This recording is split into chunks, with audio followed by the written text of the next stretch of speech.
Hello friends, तो आज हम लोग बात करने जा रहे हैं कहानी हंसा जाई अकेला के बारे में, जिसके रचनाकार हैं मार्कंडे। हंसा जाई अकेला मार्कंडे की प्रसिद्ध कहानी है, जिसमें मार्कंडे सामान्य जन के रूप में हंसा नामक व्यक्ति की व्यथा कथा को अत्यंत मार्मिक ढंग से उजागर करते हैं। हंसा गांव का एक अति सामान्य और भाग्य का मारा हुआ व्यक्ति है। उसके परम हितैषी बाबा भी उसकी एक गलती पर झुंझलाते हुए उसकी निम्न दशा का परिचय देते हैं। हंसा एक दिन बाबा तथा अन्य लोगों के साथ दंगल देखकर लौट रहा था, तो रतौंधी होने के परिणाम स्वरूप वह रास्ते में एक बूढ़ी की बहू से अनायास से टकरा जाता है। यानी कि यहाँ पे हंसा को जो है रतौंधी नामक बीमारी रहती है, जिसके कारण उसे रात में देखने में परेशानी होती है और रात भी होती है, इसलिए वो बूढ़ी से अनायास से टकरा जाता है और जिसके कारण वहाँ के लोग जो है उसे मारने पीटने के लिए दौड़ पड़ते हैं, तो वह स्वयं को बहुत मुश्किल से बचा पाता है। इस घटना को लेकर हंसा का साथी मगनू उसका उपहास करता है तथा इसके अलावा हंसा जब गांव में कुर्ता पहनकर निकलता है तो गांव के लोग तथा बच्चे भी उसका मजाक उड़ाया करते हैं। हंसा सदैव ही गांव वालों की बातों तथा उनके मनोरंजन का साधन बना रहता है।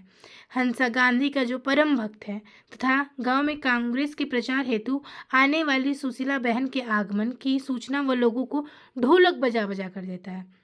सुशीला जी के जोशीले भाषण तथा ग्राम मंडली के मार्मिक गीत व कीर्तन प्रवचन को सुनकर हंसा अपनी सुध-बुध खो बैठता है। एक रात हंसा के यहाँ भोज का आयोजन हुआ, जिससे पूरी सब्जी बनाने के लिए घी की आवश्यकता हुई। तो हंसा घी की तलाश के लिए सुशीला की मदद करनी चाहिए, किंतु रतौंधी के कारण रात में वह सुशीला से टकरा जाता है और उनमें जो है शारीरिक संबंध स्थापित हो जाता है।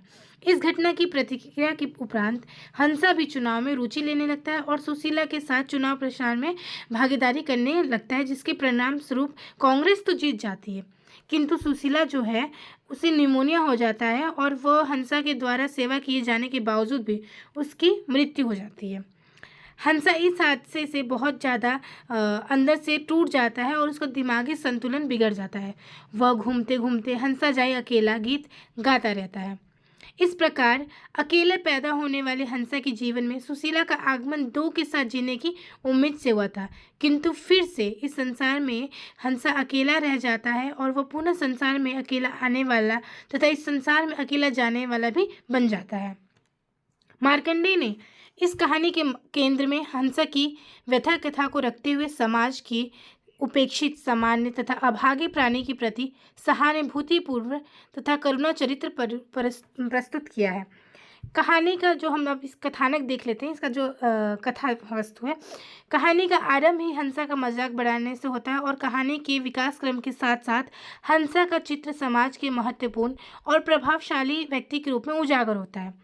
कांग्रेस प्रचारिका सुशीला के गांव के आगमन के साथ यह राजनीतिक फलक से स्वाभाविक रूप से जुड़ती चली जाती है और सामान्य व्यक्ति से एक प्रभावशाली कार्यकर्ता बन जाता है, जो कि सभा जुटाने, रामलीला को नया अर्थ देने तथा चुनाव में कांग्रेस की विजय तक को निश्चित करने के लिए उत्तरदायी होता है।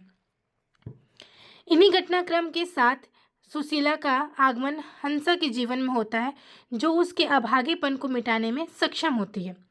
दुर्भाग्यवश उसका देहांत हो जाता है और हंसा पर दुख का अपार पहाड़ टूट जाता है।